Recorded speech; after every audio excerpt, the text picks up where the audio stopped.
সময়টা 50-এর দশকের মাঝামাঝি।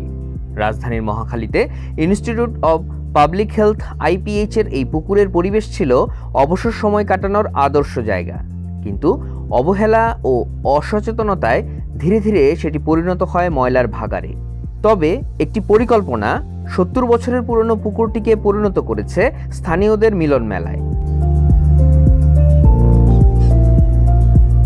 মহাখালীতে IPH প্রতিষ্ঠার আগে এই নিচু এলাকায় ছিল বিশাল জলাভূমি। 1953 সালে IPH প্রতিষ্ঠার সময়ে নিরাপত্তা নিশ্চিত এবং পানির প্রয়োজনীয়তা মেটানোর পরিকল্পনায় খনন করা হয় পুকুরটি। তবে কালের পরিক্রমায় ময়লার ভাগাড়ে পরিণত হয় 1.2 একরের এই জলাশয়। হারিয়ে যাওয়া পুকুর পুনরুদ্ধারে 2025 সালে কাজ শুরু করেন শুভ, আদিবা ও তাহমিদ। কিভাবে এই কাজে জড়ালেন তারা? তো আমরা যখন 1 বছর আগে এখানে এসেছিলাম মূলত ওয়াটার এইড বাংলাদেশের একটা কম্পিটিশনের অংশ হিসাবে, এবং সেখানে আমরা 40টা টিমের সাথে কম্পিটিশন করে আমাদের টিম ওয়াটার ইয়ার্ড কম্পিটিশনটা জেতে আমরা ডিজাইনের সুযোগ পাই। ডিজাইন করাটা, হাতে কলমে ডিজাইন করাটা একটা কঠিন কাজ ছিল অবশ্যই, কারণ এখানে অংশীজনের যে ব্যাপারটা খুবই ডাইনামিক এবং হচ্ছে অনেক রকম অংশীজন আছে। যেমন অথরিটি ফিগারে IPH অথরিটি আছে, এখানে আমাদের যে সংস্থাগুলো আছে, দাতা সংস্থা এবং হচ্ছে যারা ইমপ্লিমেন্টারি সংস্থা, ওয়াটার এইড বাংলাদেশ, DSK দুস্থ স্বাস্থ্য কেন্দ্র, এবং হচ্ছে আমাদের অর্থায়নকারী সংস্থা এম্বাসি অফ সুইডেন, তারা সকলেই মিলে আসলে এখানে একটা বলা যায় কমপ্লেক্স, একদম জটিল এক ধরনের একটা মেলবন্ধন তৈরি হয়। এবং আমরা সবাই মিলে বসে 1 বছর ধরে পার্টিসিপেটরি প্রসেসের মাধ্যমে পুকুরটাকে কিভাবে ক্লিন করা যায়, যেটা একটা টেকসই একটা প্ল্যান এবং হচ্ছে সাস্টেনেবল একটা প্ল্যান, যাতে করে মানুষের মধ্যে মালিকানাবোধটা আবার ফিরে আসে। 70 বছর আগে যে পুকুরটা ছিল, যেখানে মানুষজন সাঁতার কাটতো, এখানে মাছ ধরতো এবং খুব প্রাকৃতিকভাবে এটাকে সংরক্ষিত ছিল, এখন বর্তমানে বলতে গেলে পুকুরটা আমরা সকলের মাধ্যমে, কমিউনিটির প্রচেষ্টার মাধ্যমে এটাকে সংগঠিত করার চেষ্টা করেছি। পুকুর পুনর্জীবনের কাজ বাস্তবায়ন করা হবে 3 ধাপে। ইতিমধ্যে শেষ হয়েছে প্রথম ধাপের কাজ। আমরা যখন প্রথমে আসি এই জায়গাটায়, তখন আর কি এই জায়গাটার চিত্রটা সম্পূর্ণ ভিন্ন ছিল। এখান থেকে আমরা যখন এই পুকুরটার প্রথম স্টেপে আমরা যে রিস্টোরেশন প্রসেসটা নিই, সেটা ছিল পুকুরটাকে পরিষ্কার করা এবং পুকুরটাকে আবার সেই ফেজে ফিরে নিয়ে আসা, যেখানে আর কি পুকুরটার মধ্যে আর কোনো ধরনের ভিজিবল স্লাজ বা ফ্লোটিং ময়লা থাকবে না। তো এখানে আমরা পুকুরটা যখন প্রথম স্টেপে আমরা পরিশোধন করি, এখান থেকে অলমোস্ট দেখা যাচ্ছে যে অনেকগুলো ফ্লোটিং স্লাজ বা মার্কেট যে বর্জ্য বা হচ্ছে বাসাবাড়ির যে বর্জ্য, সেগুলোকে আমরা এখান থেকে অপসারণ করি। এবং এখান থেকে অপসারণ করার পরেও এখানে যে পুকুরের যে দুর্গন্ধটা বা পুকুরটার রিস্টোরেশন হওয়ার আগ পর্যন্ত যে একটা স্মেল ছিল, সেটা যাচ্ছিল না। কিন্তু যখনই আমরা আর কি আস্তে আস্তে আমাদের যে প্ল্যান্টেশন বা আমাদের ফ্লোটিং ওয়েটল্যান্ড ট্রিটমেন্টগুলো শুরু করি, সেখান থেকে দেখা যাচ্ছে যে আমাদের পুকুরের গন্ধটা আস্তে আস্তে কমে যায়।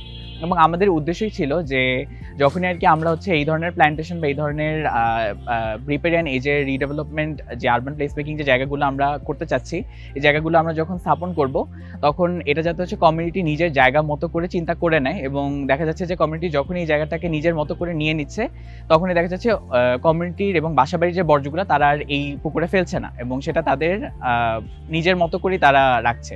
তো দেখা যাচ্ছে যে আমরা যখন প্রথম ফেজটা পার করি, তখন এখানে যে ভাসমান যে বর্জ্য পদার্থ বা স্লাজগুলো ছিল, সেগুলো আর কি অপসারিত হয়ে যায়। এবং আমরা যখনই আর কি হচ্ছে ফেজের 1-এর আরও ভিতরে যাই প্রজেক্ট এস্টাবলিশ করতে করতে, তখন আর কি দেখা যাচ্ছে যে আমাদের যে প্ল্যান্টেশনগুলো ছিল, এখানে আমরা আর কি যে ধরনের প্ল্যান্টেশনগুলো ইউজ করেছি রিপেরিয়ান এজে এবং ফ্লোটিং ওয়েটল্যান্ডে, এই প্ল্যান্টেশনগুলো করার মূল উদ্দেশ্যই ছিল যে পুকুরটা প্রথম ফেজে পরিশোধিত হবে। এবং পরিশোধিত হবে এভাবে যে এটা সম্পূর্ণ ন্যাচারাল এবং সম্পূর্ণ ইকোলজিক্যাল ওয়েতে পুকুরটা পরিশোধিত হবে, কোনো ধরনের কেমিক্যাল বা কোনো ধরনের রাসায়নিক ইউজের ছাড়া।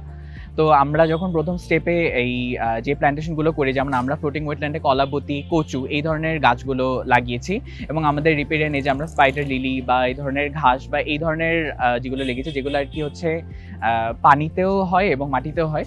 এবং হচ্ছে ফ্লোটিং ওয়েটল্যান্ডের যে গাছগুলো রয়েছে, সেগুলো আর কি হচ্ছে এখানকার অনেক দিনের এই 70 বছর পুরনো পুকুরের যে আবর্জনা বা যে ধরনের রাসায়নিক ওয়েস্টগুলো ছিল, সেগুলোকে ন্যাচারাল ওয়েতেই পরিশোধন করছে। আমাদের যে এই প্লেস মেকিংটা, আমরা কিন্তু মূলত হচ্ছে গিয়ে নারীদের জন্য স্পেস ক্রিয়েট করার চেষ্টা করেছি, আবার পাবলিকদের জন্য স্পেস ক্রিয়েট করার চেষ্টা করেছি। এবং আমাদের এখানে পুকুরের পাশে যারা থাকে, আমাদের টার্গেটটা ছিল যে তারা যাতে হচ্ছে কি এই জায়গাটা নিজেদের সেন্স অফ বিলঙ্গিংটা ফিল করতে পারে। এই জন্য আমরা হচ্ছে কি ওদের থ্রুতে পার্টিসিপেটরি বা এনগেজিং করার মাধ্যমে হচ্ছে গিয়ে জিনিসটা আরো টেকসই করতে চাচ্ছি। সেটার জন্য আমরা হচ্ছে গিয়ে ওয়ার্কশপও, যেমন আমরা রিসেন্টলি হচ্ছে গিয়ে একটা ওয়ার্কশপ আয়োজন করেছি, যেটাতে আমাদের হচ্ছে গিয়ে ওয়াটারএড এবং ডিএসকেও হচ্ছে গিয়ে সাহায্য করেছে ইমপ্লিমেন্ট করার জন্য। তো আমরা এরকম আরো ফার্দার হচ্ছে গিয়ে করব, যাতে করে এখানকার মানুষজনরা এনগেজ ফিল করে এবং এটার একটা প্যাসিভ ভাবে হচ্ছে গিয়ে অগ্রসর হয় টেকসই হওয়ার জন্য। এই পরিবর্তনে বিস্মিত এলাকাবাসী। অবসর সময় কাটাতে প্রতিদিনই এর পাড়ে ভিড় করেন স্থানীয়রা। আরো 50 বছর আগে কত সুন্দর ছিল পুকুর, আমরা গোসল করছি, হাঁটতাম, পানি হাতাইতাম, গোসল। এখন এটা এই আস্তে আস্তে নোংরা হয়েতে আমরা কচুরি পানা হয়ে গেছে। আমরা এই পুকুরে আর পানি গন্ধ, আর চলাফেরা করা যেত না, নাকে হাত দিয়ে আমরা হাঁটাচলা করতাম। এখন আপনাদের ওই যে ডিএসকে লোকের আইসা আমাদের সাথে কথা বললো, আমাদের সাথে কথা বলার পর আমরা মত দিলাম।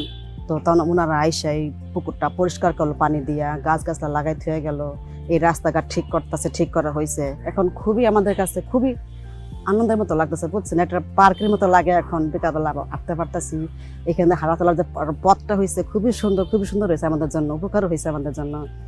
বাচ্চা কাচ্চারা খেলতে পারতেছে, আগে তো খেলার জায়গা ছিল না, বাচ্চা কাচ্চারা কই যাইতো, এই যে এখন খেলার জায়গাটা হয়েছে, বাচ্চা কাচ্চারা আসতে পারে, বসতে পারে, কত দূর থেকে মানুষ এসে বসে, কত প্রশংসাও করতেছে।